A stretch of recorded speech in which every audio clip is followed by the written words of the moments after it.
it seems concerning to Zeitblom that that's replacing like humanity, that there is like almost a deist sort of viewpoint, a theological viewpoint where like things are put into a certain order, things have to work in a certain way, music works in a particular form, everything has to happen under this way, and it becomes more mechanistic. And I don't know that like this sort of like high sentimentality that Zeitblom is referring to of like working in this name, it really fits the character, but seems to be more of Zeitblom's like an indication of him.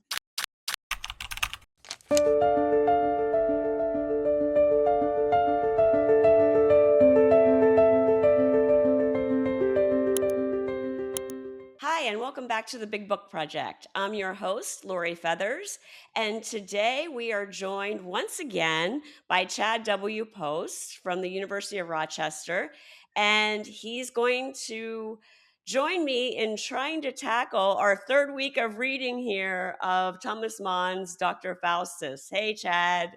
Hey, Lori, how are you doing today? I'm doing just fine. We were chatting a little bit before we started recording. I'm not sure how much of this we each respectively get, but we're going to struggle through it today, okay? And Sounds good to me. Sounds good to me. And I admit up front and honestly that I know little, but I will try and talk about as everything I do know. yeah, I also know little. So the reading for this week is, I guess, chapters 18 through 22. This is week 3 of our reading of the book. And let's talk about a little bit about where we left off. We left off on what I found to be a very funny section of the book. Okay. And this is our narrator, Zeitblom's, I don't know, hyperventilating, one might say, Crashing about out, I think is the term. The about correct. Adrian's first sexual encounter, which he's just aghast and appalled with. Um, Maybe first sexual encounter. maybe. I also love how Zeitblom also has to tell us that he's also had sex with a woman Yeah. too. Yeah, his girlfriend lives in Canada though, so don't worry about it. Right. It's all good. Yeah, it's kind of it's I think the homosexuality in this book is quite obvious. Yeah. Yeah. Absolutely. Absolutely. I think too as well. Yeah, I'm not saying that to this point that Adrian and Zeitblom have ever had sexual relations, but it's pretty clear that that Zeitblom at least, and I think Adrian too, are homosexuals. I think I would agree with that at this point by your reading for sure. Yeah, it's interesting when Zeitblom, I'm just a couple pages before this week's reading on page 157 of my edition. Um, he said, "I must admit that I had tasted of the apple Yeah. and had kept it secret from Adrian." And he says, "I entered into the liaison not so much out of hot bloodedness as out of curiosity, vanity, and a desire to put into practice one of the theoretical convictions I held. That is, antiquity's candid behavior in sexual matters." He's so weird, man. This guy is on some level insufferable. As a narrator, he is so long-winded at times and so like going around the point. Like, get to the whale, my friend. But I do think and this ties into that section. So you mentioned in your last post that you saw him as becoming more unreliable. And so do I. Like the same feeling that you had during that last week's readings is what I had. Like I was always a little suspicious of him, but he gets weirder in the second section, in particular around this point where he's like, well, I know that was his first sexual time that like a woman had touched him in that way because I knew everything. I was where he was, except for the 4 years when he was over here and when I was in the army for these 2 years and this other thing and this other thing. And you're like, okay, man, like you are not, you're not in the up and up. But related to that, one of the things like that section that you just read that I think is really for its time starting to be like, or is fairly innovative for its time, is Mann's handling of this narration. the way that he starts to refer to himself and to the book, where it keeps saying, like, well, I don't need a new Roman numeral for this section. I'll use an asterisk. Asterisks are great, blah, blah, blah. That sort of meta commentary on the creation of the book isn't as widespread necessarily in 1945. There's a reference to Tristram Shandy early on. It is 45 when this comes out, right? It's like pretty early, but I think that that's what moves him on from being like a traditional German family story writer of that sort into something that's more modern, and maybe is what his lasting one of the reasons that he has such a lasting influence is that it does add a level to this where you are more engaged as a reader versus if it were just like flat being told then this guy was totally reliable, which I don't think he is, or if he were just telling it like that traditional like German story where it's like this is just what happened. And he does say that a couple times where he's like, oh, I'm recounting these philosophical arguments based on what was said, and you're like, I don't know about that, man. You're writing like 50 years after the fact. Like none of this really quite tracks, but okay, we'll go with it. Right. I just looked because I didn't know, Chad. It's the copyright of the German edition is 47. 47. So, Okay. So yeah, very so I was close. wondering if it was right after the war or like right at the end. Yeah. Um, I love how Zeitblom also has to try to convince us, kind of like you're saying, that yeah, you're probably wondering like how I can remember word for word what 8 guys said on a day-long trek through the German countryside. But Ridiculous. he promises that, oh, I remember this because as soon as I got back that night, I wrote it all down. It's like, come on. Was it? I forget if it was in this section or if it's the later section. I think it's this one, isn't it? Where we get the letter from Adrian. About the sexual encounter? Yeah. Oh, yeah.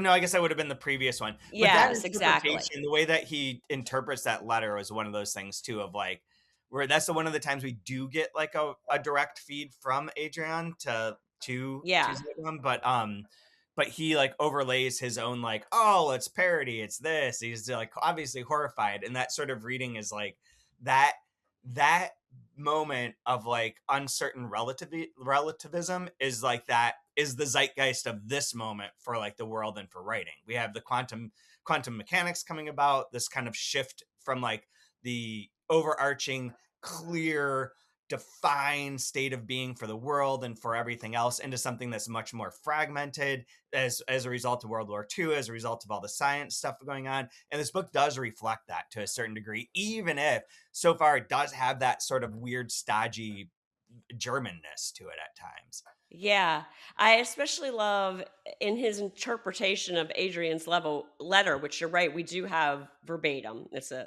document.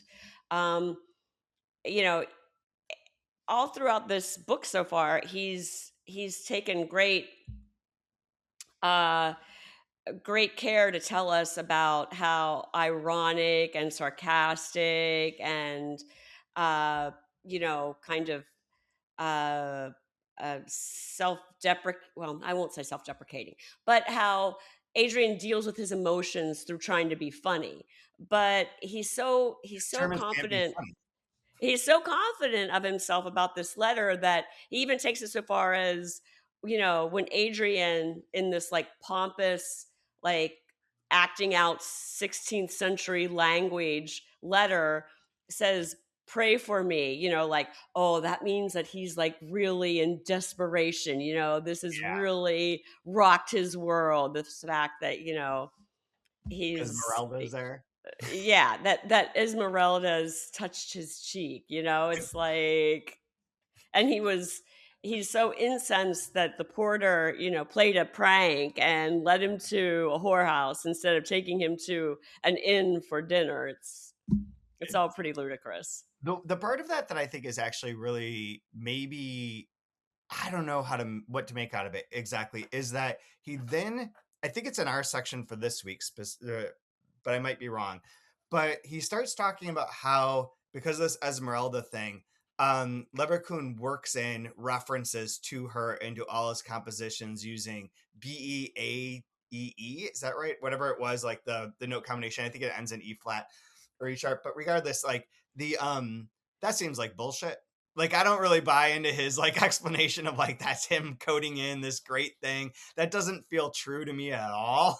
So, that was another moment where I was like, "I don't know what you make out of this." Because Adrian is becoming more and more obsessed with, like, the mathematics of things and this kind of, like, order that exists in the universe, and, uh, it seems concerning to Zeitblom that that's replacing, like, humanity. That there is, like, almost a deist sort of viewpoint, a theological viewpoint, where like things are put into a certain order, things have to work in a certain way, music works in a particular form, everything has to happen under this way, and it becomes more mechanistic. And I don't know that like this sort of like high sentimentality that Zeitblom is referring to of like working in this name, it really fits the character, but it seems to be more of Zeitblom's like an indication of him as someone that's like filled with a bit of fantasy and wish fulfillment related to Adrian, sort of tying into like your his obsession, his sort of like Yeah. fire. Yeah, absolutely. I mean, let's face it. He encountered Adrian encountered her twice in his life. One very briefly before he runs out of the whorehouse where she her arm touches his cheek. The next time, I mean, he really does go to a different city to pursue her, to find her, have sex with her, but he's now gonna like incorporate her into all of his music because he had one sexual encounter with her and she gave him syphilis. It's I like was gonna say, pretty and she gave bizarre. him syphilis, right? Like that's what's implied there. Like like salad. Like she was Yeah, like, well, and not only did she give him syphilis, but she pretty much warned him, "I've got syphilis." yeah, she's like, FYI, I'm out of the game. It's like, Yeah. I don't know, it's such a weird book. So in some ways, it's such a weird book. Like it's I have a It's question for definite you though, that's based in this idea. So I'm trying to think of what his name was, but who is Christian's friend in the night school that leads him? That's the devil character. His the guy that Hans. Hans. That's it, Hans. Hans reminds me of Leverkusen. And I wondered if you saw something similar, like that first. The last time that I was on here, we talked about the rat trap thing, like the kind of mechanistic way that Hans kept talking about art and about things, and like was much more interested in technology and computer type stuff than in like this sort of free will, free creative, almost Germanic idea of like the inspired author who receives something from on high and is able to like promote it. Like that sort of mechanistic side reminded me of Leverkusen when I was reading this section. I was like, I wonder if there's Uh, some sort of like, I don't know if they'll talk to each other, but both are Faustus myths. There's no way that Knausgaard hasn't read this book. And I yes, wondered if I they're agree. if he's in conversation with it on some level, in the sense that we have the two Faustus stories, which is I assume why you paired them. Yes, exactly. But I had not, I keep looking for the Christian and Leverkusen, parallel, as the two fallen figures. Oh, Um, but that's a really astute observation, Chad, about how both Hans and Leverkusen's, or Adrian, however you want to refer to him, how they do kind of think in this very like orderly, mechanized, non-aesthetic way about their craft. yeah. I want to say something I don't know if is true, but is part of like a Faustian bargain the idea that you can break through from what is supposed to be and that you can overachieve in a sense and you get to like become and alter things for a certain period of time and then you pay the price for it. But that if you weren't to do that, the world's going to progress as it is and you don't have any agency within it.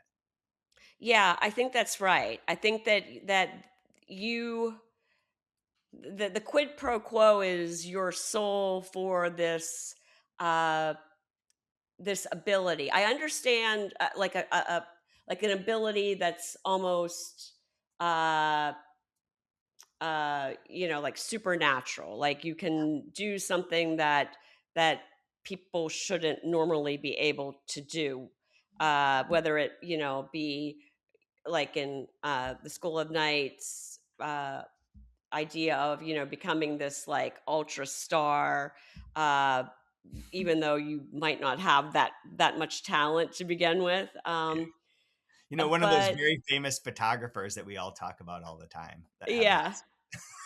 but but um, but I do think that some of the earlier, what I understand, and again, I'm relying a lot on this book by Tobias Boer, who wrote this guide to Mann's Dr. Faustus, that some of the earlier Faust legends were more like the deal that you're making just gives you more material stuff. You're not necessarily being elevated to a realm that mere mortals usually can't reach. You just get stuff. You just get stuff. Yeah, yeah, like a genie, but like with your Yeah, soul. exactly. Yeah, Exactly. that makes sense. That totally makes sense. And this is re-putting it into the context of like pan-Germanism, which is still like very, I mean, obviously with the World Wars, very, very, very prevalent during that period of time, but isn't that old as like this idea of like bringing together all the Germans under like one logical sort of system. The Faustian stuff within that context seems slightly different than the Faustian context within like an individual asking for money so that they can support something till they go to hell. Yeah. Yeah. Exactly.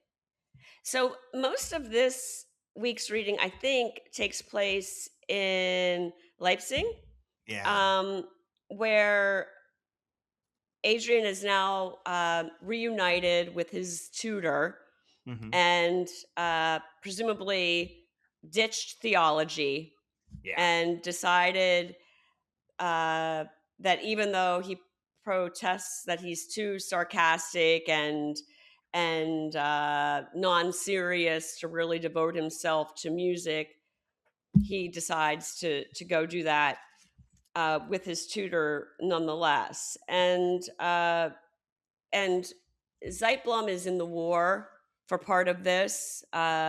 Adrian apparently gets exempted from service in World War II. It's a little unclear why. I think Zeitblom says maybe he's too short, or Is it World maybe War II or World War One? I think. Oh, you're right. We're World War One right now. I'm sorry. Yeah, yeah. Okay, okay, good, good, good. I thought for a Yes. second I was like really screwing up, but yeah, No, okay. no. I'm thinking because we also have that interlude in this week's section where Zeitblom is talking in real time in Yes, 1943 during yes, World War II. But yes, yes. when Adrian is in Leipzig, it is World War One, Right. and Zeitblom is in military service, and uh, so he's there with his tutor, studying all this like musical theory, uh, ostensibly going to be a composer.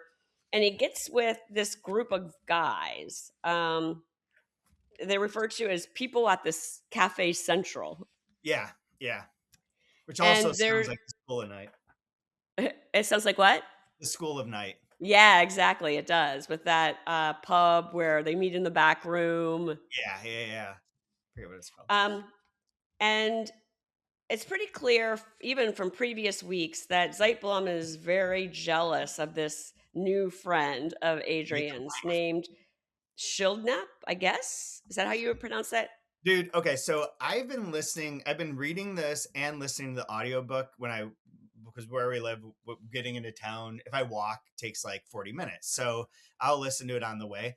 The person who reads it, I should know their name. I should have looked this up, but they are sort of British, but not like heavily accented, but they feel British to me if they're not, in the sense that they're very proper and they pronounce everything so specific. So it's like Adrian and Zeitblom, and like it's like very grandfatherly, but so I can't remember, but like when I looked at the pages, I frequently like either hear his voice or I'm like, what the fuck? Who is this? Like, where did this character come from? But the best part of this is this kindly old gentleman reading me this audiobook who does a great job at like making these weird labyrinthine sentences sound sensical. I find myself drift off as I'm reading sometimes to be like, wait, I have to circle back to find out where this is all landing. He does a great job at that. However, I've never heard this word pronounced this way, but he says migraines. That Adrian is always suffering Migraines. from migraines, and I was like, that's not right. It says it like 100 times. That's not right, right? It's a migraine. You have migraines? Well, I say migraine. I actually don't know. Do the Brits say migraine? I don't I know. don't know, but I love the idea of migraine with like emphasizing the me part of it is very funny to me. I've got myself a migraine. Got So to go to how does he July. pronounce Schildknapp? Yeah, he does say it. And I'm not going to pronounce. I don't know. I can't do it. Okay. I can't do any of this Okay. stuff without sounding like I'm parroting German people, which I do have done a lot. So like, there's almost like I'm falling into a rut. So, for the benefit of our listeners and viewers, which audio are you listening to? Well, which service are you using It's for it? I use the bad one. I use Audible. It is Dr. Faustus. It is the unabridged version of our of the John Woods translation, and it's read by David Rintoul. Okay. I don't know. Let me see if I can figure out who he is. He's a stage actor. That totally makes sense. Looks so British. He's got like what How do you spell Rentoul? Rintoul. He's Scottish. Okay. That makes sense. That's why I was like, it's not quite British, but it's in that vein Scottish. That's cool. Yeah, he's great. Like as a reader, he's great, but he does say migraine. So, Zeitblom is very jealous of Schildknapp. Um, Schildknapp is a very good-looking guy. I don't know Yeah. whether we ever know what Zeitblom looks like. I don't. Does he I ever describe himself? Not that I remember, but I'm guessing a little weird. I don't know why, but I just envision him being like someone like one of those caricature drawings you see of like Alexander Pope from the 1700s. It's like that's what I envision. Is this guy like hunched over his desk? His wife's kind of ignoring him. He's like that. I don't know. That's my personal like construction.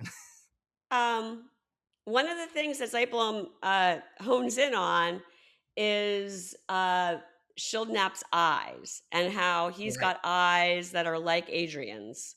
Correct. And there's also various references throughout that Adrian is uh, very attracted to eyes or focuses on people's eyes. I've seen that a number of times. The window to But the one of soul. the Go ahead. The window to the soul. Yeah, I guess. Um, One of the other things that he talks about is that the Schildknapp guy is kind of a lech because he never has any money, but he's like super nice, great storyteller, and everyone kind of wants to be around him, including all the ladies are very much in love with him. So Zeitblom's got really a lot of reasons to be quite jealous of him. Um, and I think that, the whole insecurity that Zeitblom feels about his own relationship with Adrian kind of gets magnified with this guy around as well. I Yes, absolutely. Absolutely. One of the things that we get a little bit later on, well, I'll just mention that this guy is a translator, although he wants to be a poet, but God forbid he has to earn a living, which uh, no artist really wants to have to do. Um, and Adrian at the time is really focused on vocal uh, vocal opera or vocal musical accompaniment how would you say it, Chad? Vocal Ears, accompaniment to ears. music or music accompaniment to vocals? I don't. Yeah, yeah, yeah. Librettos too are those not part of this I in think leaders? so. That's how Think you say it so. correctly. Um, One thing real quick with your translator guy, I think that's super funny that there's a line I flagged this too where he's talking about being a poet and he's like he felt himself to be born a productive writer and spoke bitterly of being driven by necessity to serve others' works, of being consumed by a task that brought scant recognition. And what little there was, he found galling. I thought that was great. That's a great summary of like someone who thinks they're, or someone who's like, yeah, I'm doing translation, I'm serving this other text, which you could argue with and quibble with, but at the same time, it's very funny for him to put himself Yeah. in this. Yeah. Um, so Adrian wants to produce a composition of Shakespeare's loves labor's loves labor lost, and he asks Schildknapp to, to write it for him, basically. Mhm. And Schildknapp says, no, Yeah, no way. hard pass. And everyone is okay with that, apparently. So our poor schmuck Zeitblom's got to do it instead. And he wants to leave stuff out, right? He's like, that part's Yeah, dirty. We're just gonna cut that. yeah, yeah. It's But long he'll anyway. never he'll never say no to Adrian. So yeah, sure, I'll do it. You don't have to pay me. And oh, by the way, I think we should cut this, cut that. No, we're not going to do that. Oh, okay, Adrian. Fine, good enough. Good enough. There's not really equal leverage in this relationship at all. No, not at all. Not even close. One of the funny things I think is when and this week's reading as well is Adrian's sister gets married. And Right. so they all go back to uh, the farmhouse, and there's a wedding ceremony. Adrian has a migraine while he's there, Sure. and uh, he's not really happy to be there. He doesn't apparently much believe in the institution of marriage, and has some interesting things to say about it that we should talk about. On board. But one of the things that happens is that Zeitblom confesses to Adrian that, oh, he too is engaged to be married. Right. Which we've not heard of this person before this page, right? Exactly. Her name is Helen. And uh, it's interesting because there's, in no respect do we hear that anything about how they met, that he could be in love with her, that she just kind of is, oh, I'm getting married. And Um, Adrian at least pretends. Maybe he is happy for his friend. I thought maybe at first that, because Adrian goes on this rant about how Christianity has tried to take the devil out of marriage with the whole By flesh thing, sanctifying.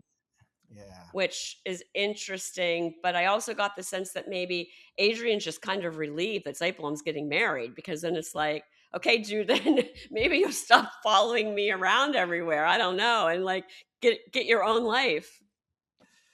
Yeah, probably. I mean, at least yeah, he keeps following him because he's at college with him now too, right? Like they're all in the same university. Yeah, absolutely. I do think that section I thought was really interesting and started out kind of like awkward and strange, like where he's talking on 200 about like the guy, and he starts going into what you were saying about like the Christians taking sex and turning it into marriage and like therefore essentially like laundering the sin in a sense.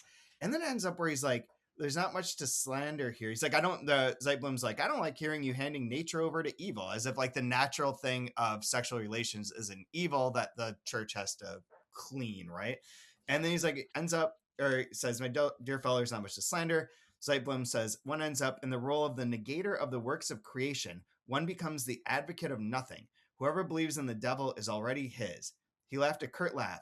You never get the joke. I was speaking as a theologian and so necessarily sounded like one. That will do, I said with a laugh as well. You tend to take your jokes more seriously than your serious statements.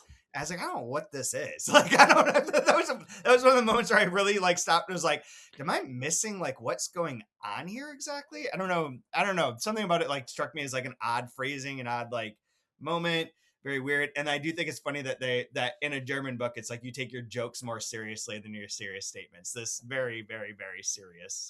Like the I should say here, we are for the 2-month review reading The Life and Times of Troubadour Beatrice, which is an East German book, which is disruptive of like male narratives and whatnot. It is almost the exact opposite of this, where it is very funny, but it is much more quick, jumpy, fragmented. It is the opposite in terms of like the kind of professional or sort of like staid German appropriateness, her book is definitely not that. So it's interesting to read them next to each other. They're both taking place in Leipzig. They both have Wittenberg. They both like everything crossed over in my mind that I've gotten confused as to like what happens in which one at points in time.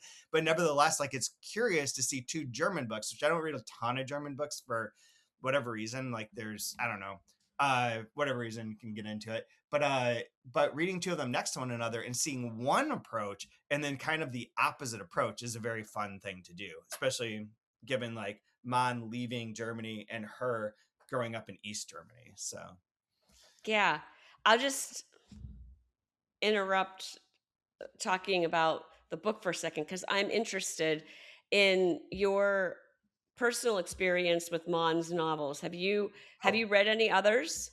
yeah, I read enough of the Magic Mountain ages ago. When like I don't know if it was when the new translation at that point in time, the John Woods one came out, but it had like that beautiful cover. It sort of matches this cover. I think they're all designed by John Gall. And I was like, wanted to read, he's a famous figure, so on and so forth. And I read a lot of that book. I don't remember if I finished it or not, but I enjoyed it. It was had the same sort of like it's funny in this way, but like not directly funny. And but it was extraordinarily long too. That's why I'm not sure if I remember. I don't remember what happens in the end. I remember a lot of like x-rays that they're looking at of like their chest and the tuberculosis thing, and like Yes. having a crush on a woman because she has a great x-ray. That's maybe the only thing that's going to stick with me from that book, but I do remember enjoying it, and I am looking forward to rereading it when Susan Bernofsky's translation comes out. Okay. I think When that is that news supposed to come out? I believe it's next year, like in the Okay. spring of 2027. And I think that's a good opportunity to look at an interesting moment in time where you have a couple big retranslations by very notable translators of the moment. And I think that could be cool. So I read The Magic Mountain twice. Oh, Um, I think it's funnier than this book. oh, interesting. Um, I can some see of the that. people in the sanitarium are just like ridiculous. I think there's this uh, Dutch guy. His name is, he's there from Indonesia. I think his name is Peter Meister, Peter Mutter. I don't know. Everything he says, I was just laughing out loud. Um, I love Bundenbrooks. I've read it a couple of times. Really? Wow. She's a I huge non-scholar reader. no, not even close. But I don't think Bundenbrooks is really. I don't recall it being very funny. I've not read Joseph and His Brothers, which I'd like to do. I'd like to read Death in Venice too. Oh, Death in Venice is fantastic. You Yeah. definitely should read Death in Venice. Another music book, correct? Uh, well, it's so sad though too. And I haven't read Felix Cruel, which is another Mon book that people talk about all the time. I don't think I've ever heard of Um, the transposed heads before. of That's what? a the transposed heads? Oh yeah, one of our our commentators on the Substack for the Big Book Project was talking about that book. Really? It's Interesting. apparently it's apparently about something weird that happens that two twins get their heads switched, so the head on one is now attached to the other and vice versa. Sounds pretty cool, all about kind of like identity and um And yeah, I set want in to check that India, out. which is interesting. I wouldn't um have guessed that. Huh. well, getting back to our friend Adrian's views on marriage, this again is on page 200.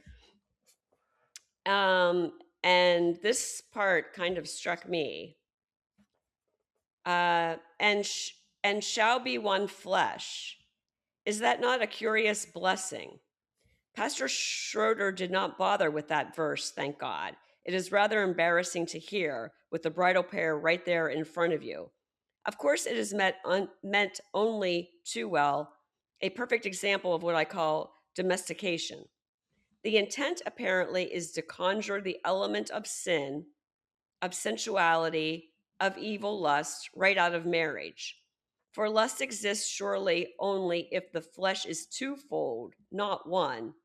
which means to s- which means that to say they are to be one flesh is a mollifying nonsense. I thought that was an interesting I think that's like way a of really looking. good like philosophical point. Like this part of like the critique of like Christianity and the sacraments, I think is really sharp. Like there's like the sort of like critique of marriage as an institution, but like just within this sort of like theological framework, I think that's really smart and like kind of like a tricky wordplay, but that's how the Christian church tends to work. Like that idea of like you can't have lust for someone if that is you, which we could argue with in various ways, but I get it for like this part where it's like the church doesn't want to acknowledge sin.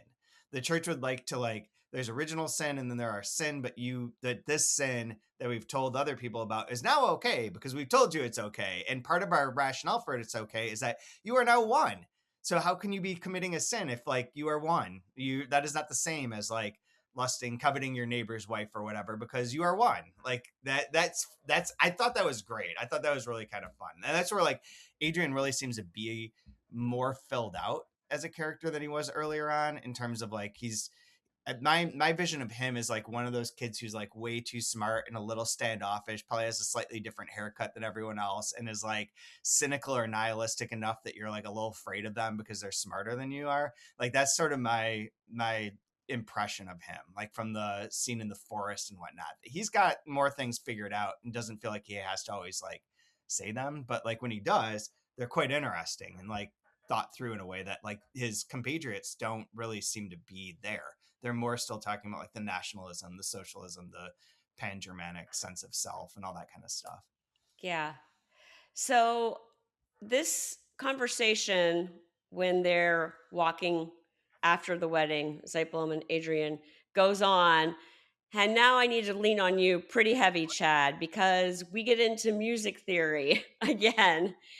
And Adrian tells Zeitblom what he's really been thinking about doing and wants to do musically. And it's something that he is different than what he has been working on. Um, do you want to try to explain it a bit? I will do my best here. So, the way that I understand this, I will preface all this by saying I've never played an instrument and I do not know how to read music, but I am very interested in structures within music and see them. Like, if I have any form of synesthesia, it's related to like musical structures where I see them as like as like visually. And and so I ask a lot of questions about this kind of stuff, and usually my questions are ridiculous, and people that know music are like, I don't know what you really mean, but like, whatever. Like, okay, cool, interesting idea. Here's what I seem to understand about this is that our normal scale that we use, that you'd know from like Sound of Music of do re mi fa sol la ti do, is like a 7-note scale that repeats on that eighth note, and it rolls. It's based on eights, everything. It creates harmonies between like triads or chords that like work in like a more glorious and like they resonate with each other in a way that's very special.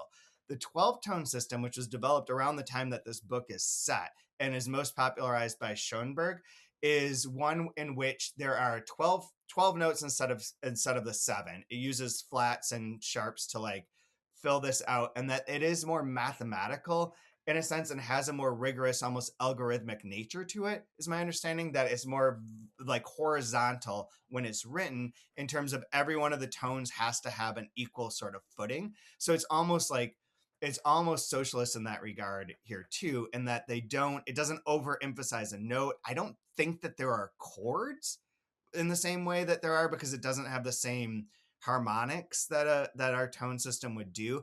It's setting up something different and allowing like a mathematical angle to it, which ties in this section to his talking about like that there can be, what's the phrase, it's something like there's music with that you cannot hear, that there's like a system to the universe, a mathematical sort of cosmos that all that explains everything, and you can't hear it, but it is behind all of the music that can be created, and that this is a representation of that. The other part that this relates to in my mind is the magic square, which I knew about from the Sagrada Familia. Has a magic square on it as well, where every way that you add up the numbers vertically, horizontally, diagonally will add up to 34.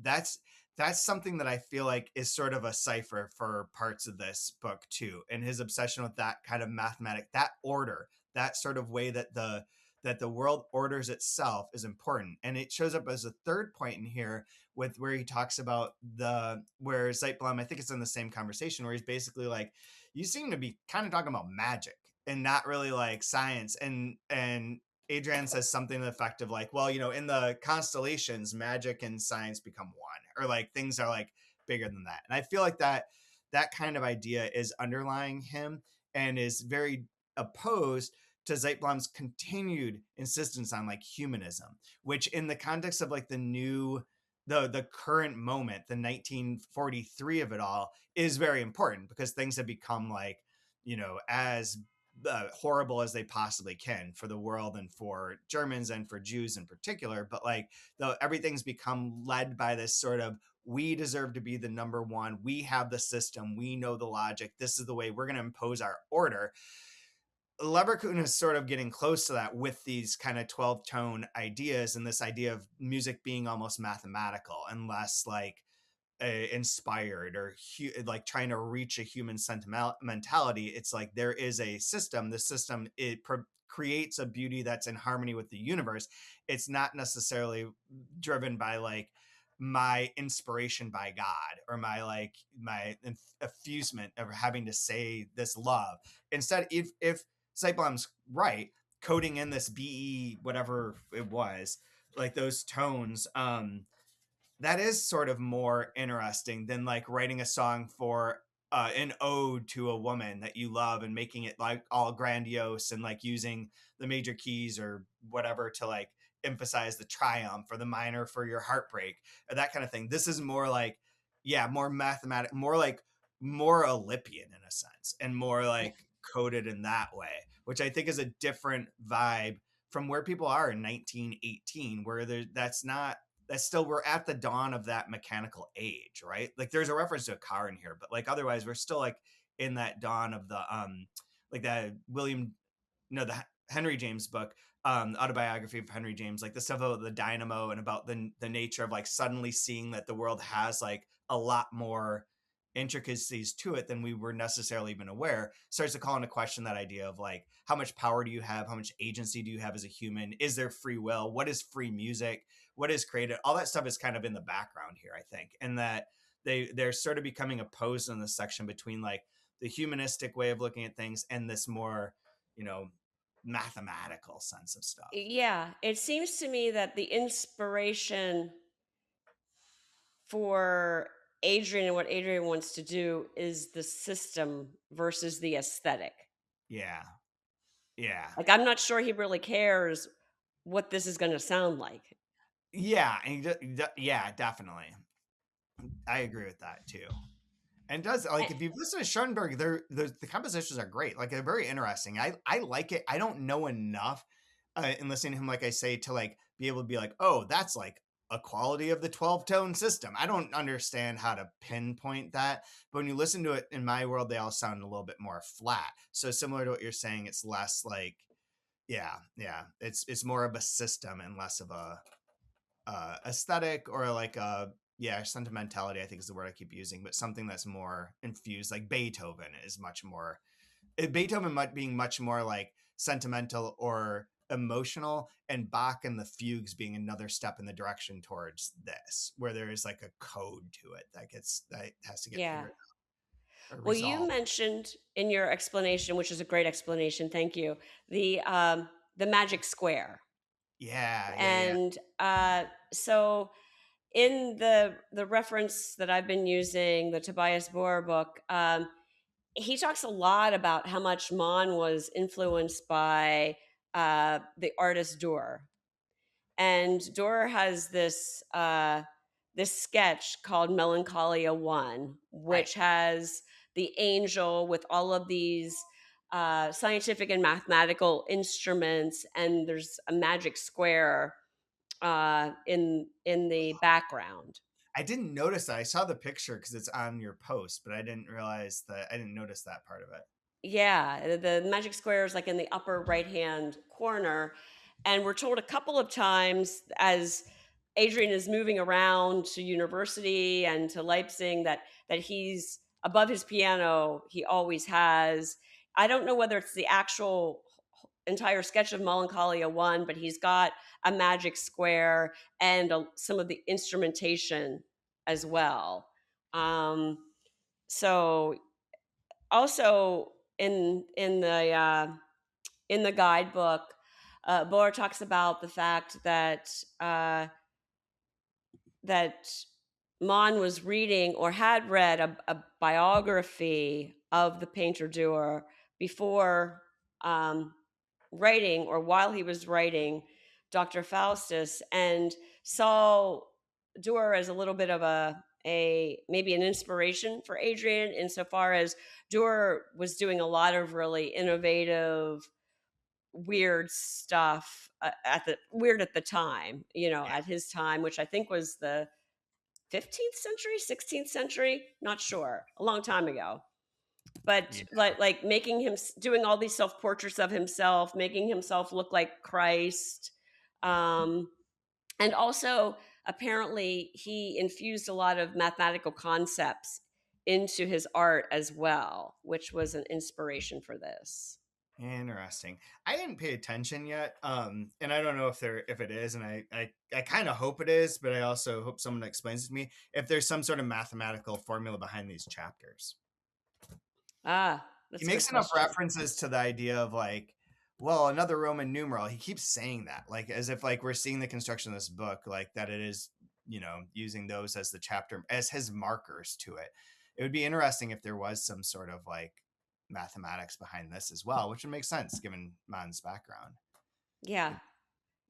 Do we want to touch a little bit about this section in this week's reading where Zeitblom like brings himself out of the narrative into his present day as he's writing the novel, and talking about the fact that it's looking more and more likely that Germany is going to lose the war. And here we're Yes. talking World War II. Yep. Yes. Here we are talking World War II. I'm wondering, do you think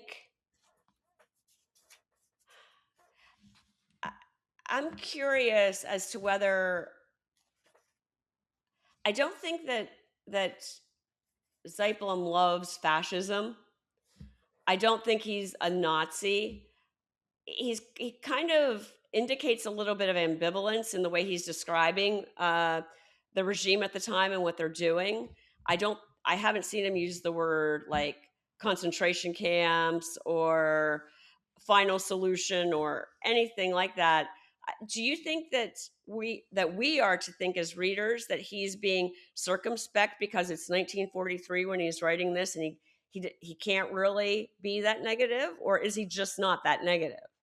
I mean, there are a million books and podcasts and reports on this, but how much like various individuals like him would know about what's going on in Germany with concentration camps and whatnot seems like an open question to me. And maybe it's not. Maybe everyone knew more than I think, but I felt like part of that is sort of like not always on their mind. But I also feel like this is set in that period where again, like this idea keeps coming up for Germany of being like creating a center world that's ordered, that is German, that is pro German speaking, that is like collects all the German people into one space. This is what they've done over and over and over again, starting in like the 1800s and taking over chunks of Poland. Like there's like, this is the German mentality. So like to have, from his background here throughout, he's in that vein, I think. Zeitblom seems like he's not necessarily a nationalist Nazi in this sense, but there's a thread to this that's not necessarily that far. That's more of like, we have a particular culture. We do things a Germanic way. We have certain religious beliefs. We have certain like, dictates to stuff. And we are good at that. Like that is what we are good at. We can do this. We can solve these problems for the world because the world's not solving them for themselves. Europe's not solving these problems, but we have the logic and the background and the godliness and the things to like actually like put something together that's good and real. And I feel like Zeitblom in this and those that first pre-World War II, World War One is in more of that that camp of thinking. And if you extract that out to World War II, I could see where at this point, like there will be some sort of moment where you have to face like this is not right. Like this idea of order and structure has gone too far and has become like its opposite, where it's absolutely like horrific and is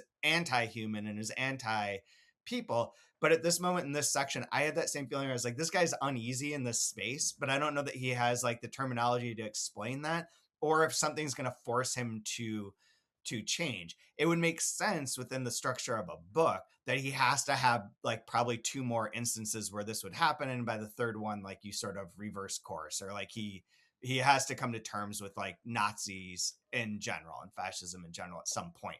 But that has to happen as like an arc, right? Like it can't be the rejection at the beginning and always the rejection, maybe. And so that sort of makes sense and allows him to like sit in the place where that comes before these conversations about the about the tones, about the music, about marriage, about all that stuff. All that section's before then, I think, right? So it allows them to be that counterfoil still, or the counterpoint, to use like a more musical term, to Adrian. And that's what I was taking that as like at this book is going on. He is writing this in real time. There are things that will start happening in 1943 that will creep into the book, I think. And then and that would make, I mean, from like a editorial craft perspective, that would make sense, even if it is a little bit like obvious. Things in 1945 aren't as obvious as they haven't been done a million times yet, so it's there. But that was my sense. I don't know though, and I've read. I don't even think I read the jacket copy of this. I mean, I know this book exists. I know it's Faustian. I know it's music, given all the covers. But like, I wanted to know nothing, so I don't know like how this ends. I got like a general sense of things because it's a book that people know about. But like, I don't know any details. I don't know Zeitblom. I don't know how that plays out in the end. I don't know any of this kind of stuff. I really wanted to go in as cold as possible. Yeah, me too. I don't know like the plot points. I don't know what's going to happen next, and that raises, and maybe if uh, we can end with this set of queries. Where is the Faustian bargain here? Has it just not happened yet? I mean, I remember feeling this way a bit with School of Night too. It's like, okay, I thought there would be something pretty early on in the novel that it was like clear. Okay, this is this guy's fall, um, now, I will say that Tobias Boer indicates that the Esmeralda thing is the beginning of the devil's bargain. But I'm not quite sure whether in that he's saying, and it's just kind of like a note in the chapter summaries that he does. And I haven't read ahead of the chapter summaries. I've just been reading Oh, I them didn't realize after. that had chapters. I need to down. I saw that the table of contents had like Yeah, bigger titles. That's what I need. I need to get that book. yeah, but I don't know whether that means because I wouldn't think it's because Adrian loses his virginity if as you pointed out, maybe he already had before, but Zeitblom definitely thinks that he lost it with Esmeralda, but that he perhaps the fact that he knew he was going to get syphilis if he slept with her, but still did it anyway. That's the beginning of the devil's bargain. I'm I'm confused about that. That's interesting. So if it was 24 years from 41 when he dies, it would start in 17. And I don't know exactly where we are right now because they're born in like 1890, correct? So we're like right before World War II or right around, or sorry, World War One, or in World I War One. think that does it say that Because he does his age military service, but I wasn't clear if that was fighting in the war, if that was one of those like, I don't know, you I go want out. to say that It we never seems are like he's in danger. He uh, doesn't express like a danger. so we know that while Zeitblom is out, I think before Zeitblom joins him in Oh, I Leipzig, sorry. it's 1906 when when Adrian goes and sleeps with uh, Esmeralda and gets syphilis.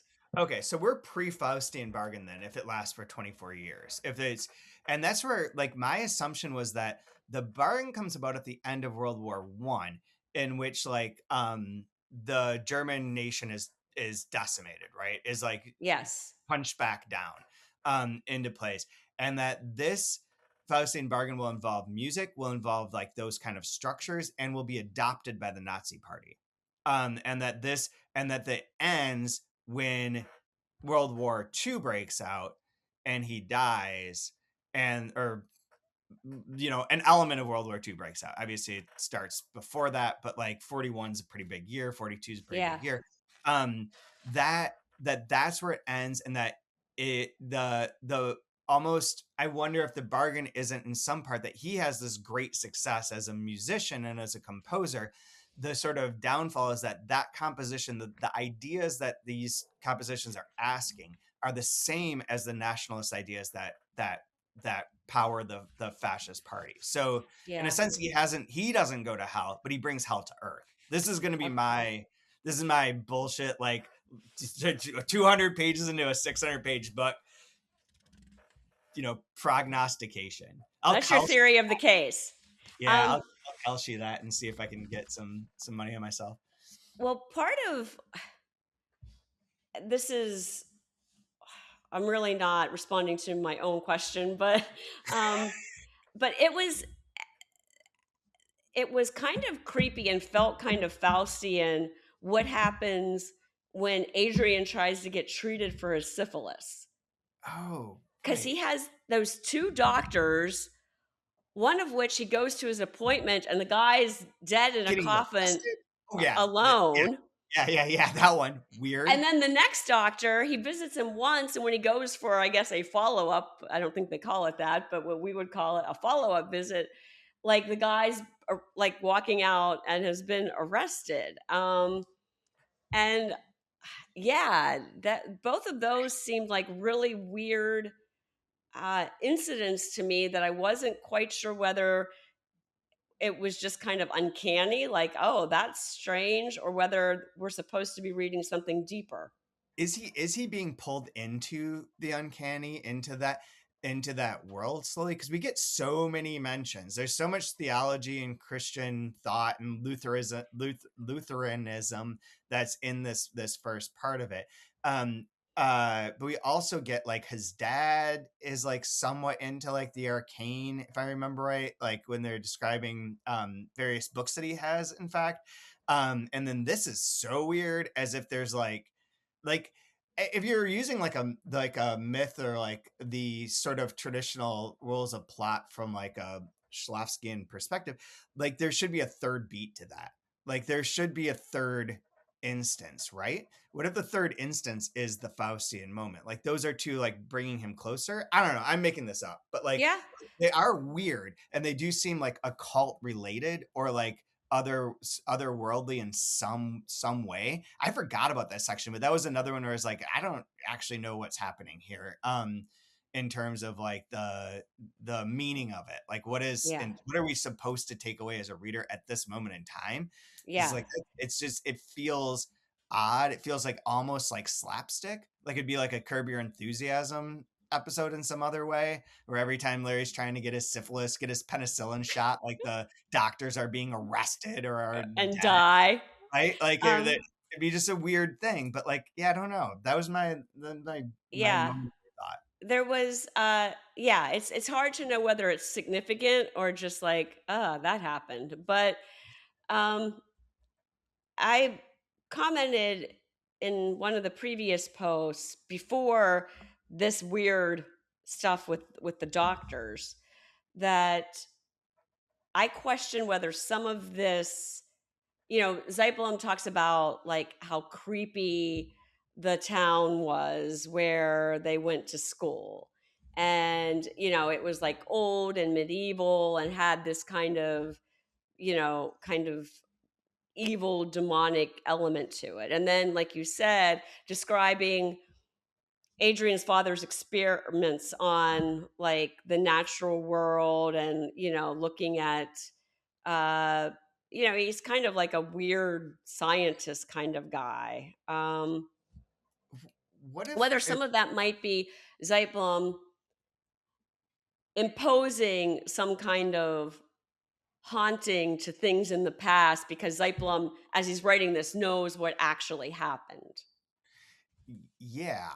And as you say that, I'm thinking like we don't really trust Zeitblom. Is he going to tell us that Adrian made a deal with the devil and we're just going to swallow that whole? Like what is the background here? Like that's nonsense.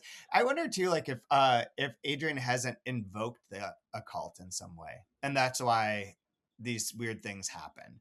That he's playing with some power that he's not aware of, and that Esmeralda brings him closer to that power, and then he's tinkering around with like tones in the universe and the cosmos, and somehow evokes these two weird occurrences. Yeah, well, I mean, I felt that we saw that very well in School of Night, Yeah, because um, you know, Christian uses his one call to call Hans and yeah. say, "Get me out of here." And Hans is like, "Okay, I got you out of here," and we all knew that there was another shoe to drop. You kind of have to get So, trapped first, right? Like Adrian has to get trapped somehow, yeah. and Yeah. then make the bargain to get out of that trap and to have something that will have a payback, whatever the other penny, whatever that phrase is, Yeah, yeah. up at some point in time. Uh, but yeah, I mean that's interesting. That is one of the weirder sections, I think. Totally. Yeah, it felt very. I thought that there might be something that came out of that immediately, but maybe I don't know, maybe we'll revisit that weird doctor that got arrested. Presumably we won't visit the guy that was dead in the Yes. coffin alone in the room with the window with the curtains blowing in and no one around. That would be quite creepy if you go to your doctor and that's what you see. Yeah. That's when you know you made the wrong choice. Your HMO screwed you on that one.